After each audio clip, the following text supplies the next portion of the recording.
요한 1서 말씀 우리가 읽었는데 이 내용이나 또 용어나 이 모든 것들이 요한복음의 그 느낌하고 거의 같습니다. 그래서 요한복음이나 요한 1, 2, 3서나 다 같은 사람이 쓴 것으로 알 수가 있습니다.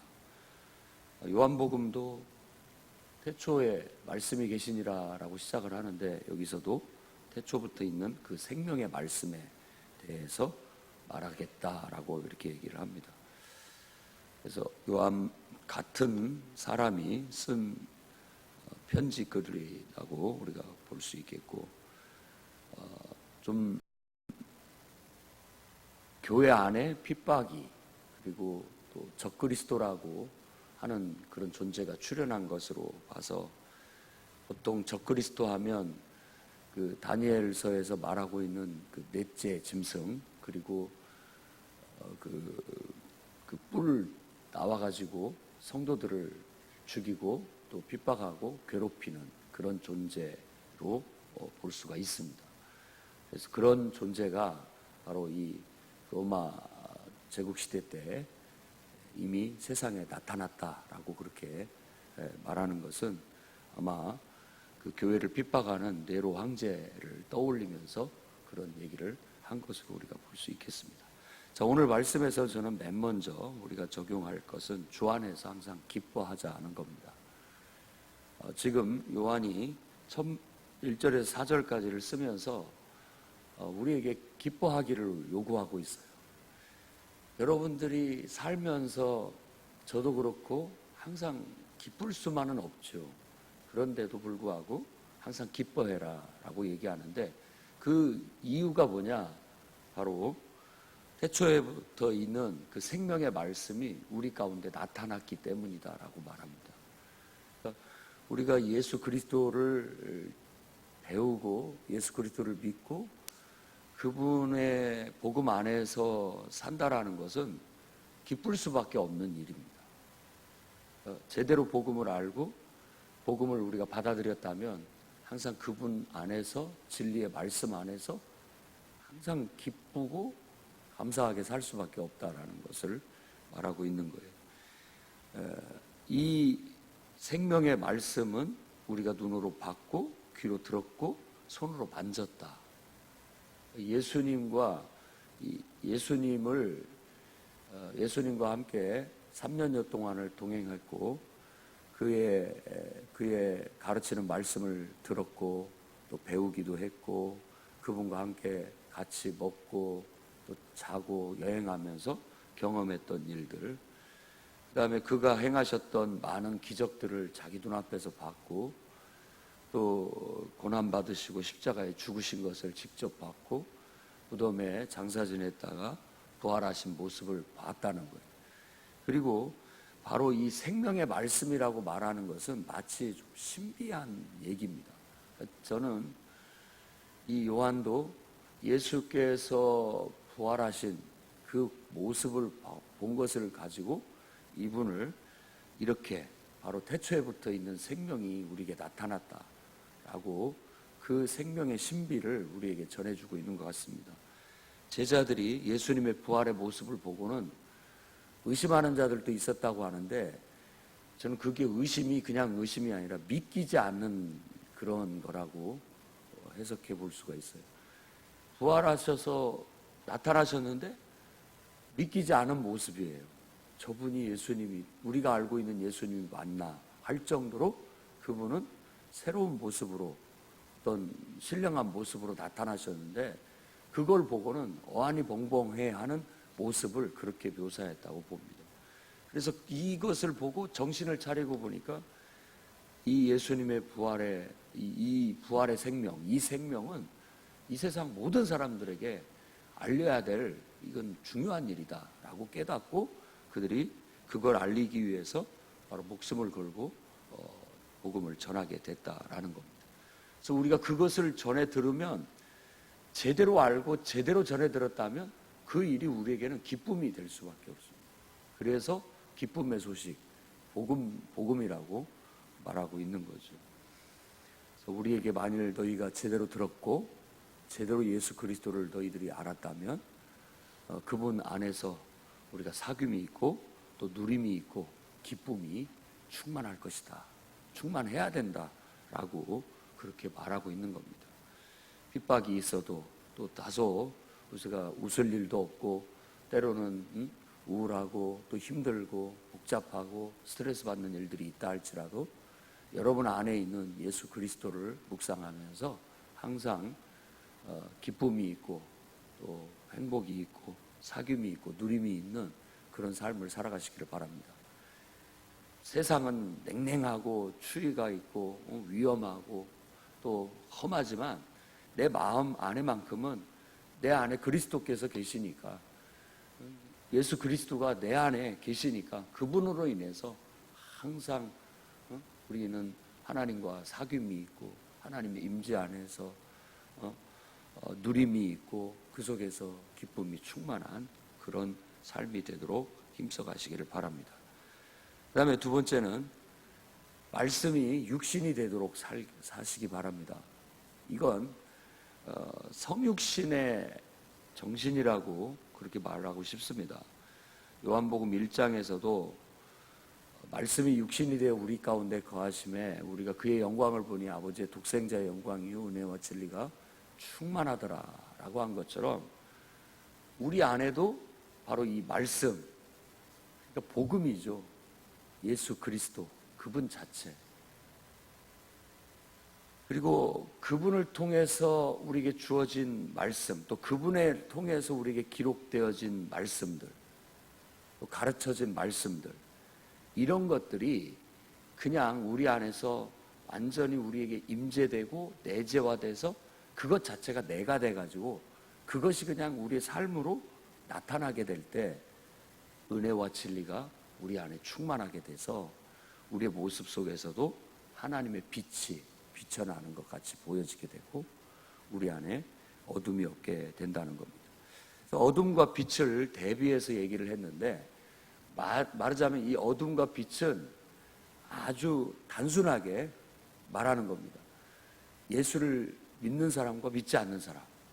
그러니까 내가 그리스도와 연합이 돼서 나와 그리스도가 하나가 돼서 우리가 살아가게 되면 빛이지만 그리스도와 분리가 되게 되면 어둠입니다. 내 말하는 것이 그리스도에 의해서 통제되고 다스려져서 그리스도 안에서 나오는 것이면 빛이지만 그리스도와 무관하게 내 말이 나오는 것은 어둠입니다. 내 행동이 그리스도 안에서 그리스도를 통해서 행동하게 되면 그건 빛이지만 그리스도와 무관하게 나오는 것은 어둠입니다. 심지어는 그리스도와 무관하게 선을 행하는 것도 어둠이다라고 말할 수 있습니다. 우리는 철저히 복음의 원리 안에서 살아가는 거예요.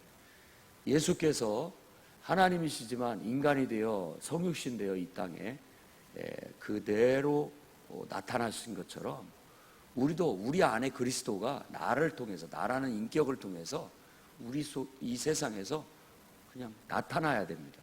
그게 바로 말씀이 육신이 되게 하자는 그런 말입니다. 철저히 우리가 그리스도 없이는 한순간도 살 수 없습니다 라고 말하는 것이 나는 죄인입니다 라고 고백하는 겁니다. 나는 그리스도 없이도 얼마든지 내가 살 수 있습니다 라고 말하는 것은 스스로를 지금 교만하게 말하는 것입니다. 그로 인해서 하나님 앞에 우리가 거짓말하는 거고 하나님을 또 거짓말장애로 만드는 것과 같은 거예요.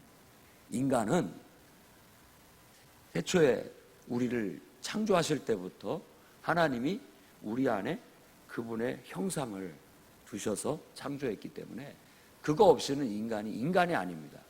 그래서 어떤 분에게 제가 정말 우리는 하나님과 하나가 되고 예수 그리스도 안에서 하나님과 하나가 될 때 진짜 인간이 된다라고 말하면서 정말 인간적인 인간이 되자라고 말했는데, 그게 이제 세상적인 인간적인 거하고 헷갈리거든. 세상에서 인본주의적인 인문학에서 말하는 인간적인 것은 따뜻하고 뭔가 이렇게 친절하고 좀 사람 냄새 나는 걸 말하는 거거든요. 실수도 좀 하고 적당하게 좀 이렇게 융통성도 있고 이렇게 좀 사람하고 어울리는 그런 것을 인간적인 것이라고 얘기를 합니다.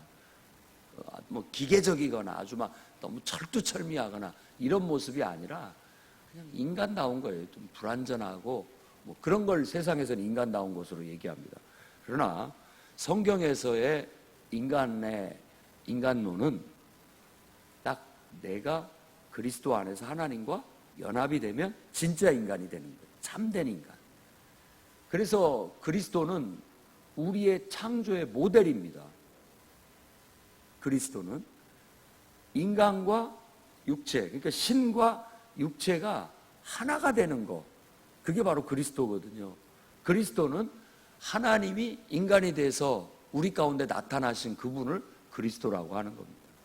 우리가 그리스도인이 됐다라는 것은 예수 그리스도처럼 우리도 사람이지만 우리의 조상 아담은 흙으로 지어져서 하나님이 그 코에 생기를 불어넣어서 우리가 활동하는 생명체가 됐지만 이제는 예수 그리스도를 믿는 믿음 안에서 바로 생명의 근원 되신 하나님과 연합이 되고 하나가 되어져서 온전히 그분과 나의 인격이 이 인간적인 모든 것들이 하나가 돼서 그분에 의해서 사라지게 될 때 우리를 빛이라고 할 수 있습니다.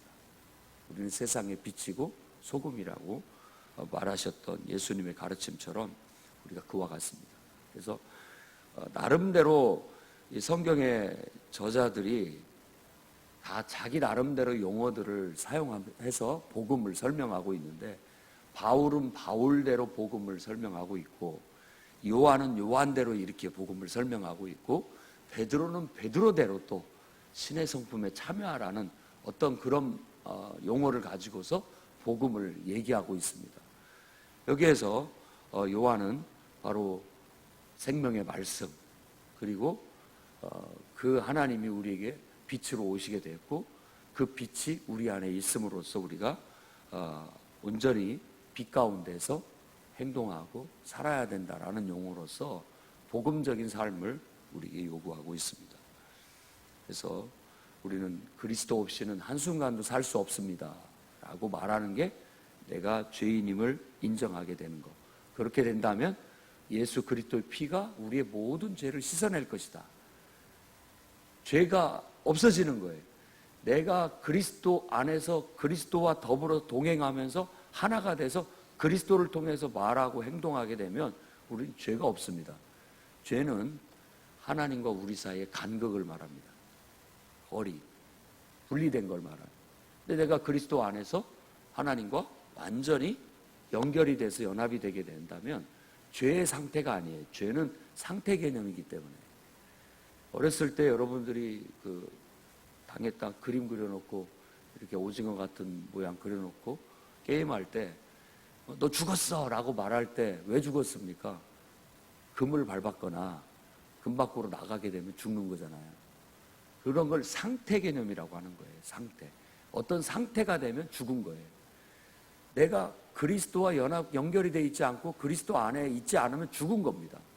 그걸 죄라고 말하는 거예요. 죄는 그 죽음인 거예요. 그러나 내가 그리스도 안에서 그분과 딱 연결이 되어 있게 된다면 우리는 생명 안에 있는 것이고 빛 안에 거하는 것이라고 말하는 겁니다. 그러니 말씀이 육신이 된 것처럼 완전한 연합, 하나됨을 이루십시오. 내가 사는 것이 아니라 내 안에 그리스도께서 사시는 것처럼 나와 그리스도가 완전히 분리되지 않은 하나가 되어져서 그리스도 안에 새로운 인격이 돼서 온전히 거듭나셔서 그 복음 안에서 그 복음의 원리대로 살면 우리는 생명이고 빛 안에 거하고 살아가게 될 겁니다. 만일 그리스도 없이 살 수 있다고 말한다면 우리는 그냥 그 자체가 정죄되는 겁니다. 그리스도 없이 누구도 인간다운 인간이 될 수가 없고 제대로 된 하나님의 뜻을 추구할 수가 없어요. 그렇기 때문에 죄인이라는 겁니다. 나쁜 짓을 해서 못된 짓을 해서 흉악한 살인을 저지르거나 어떤 막 거짓말을 많이 해서가 아니라 하나님과 분리된 상태 자체가 죄라니까요.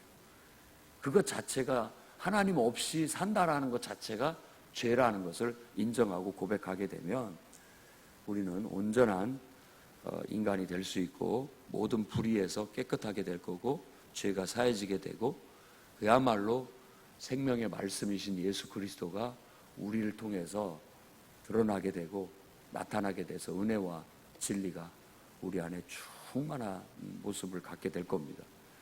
그래서 늘 그분 은혜 안에서 기뻐하고 감사하며 또 묵묵히 때로는 능력 있게 힘 있게 그리스도인으로서의 삶을 살아내는 저와 여러분이 되기를 주의 이름으로 축원합니다.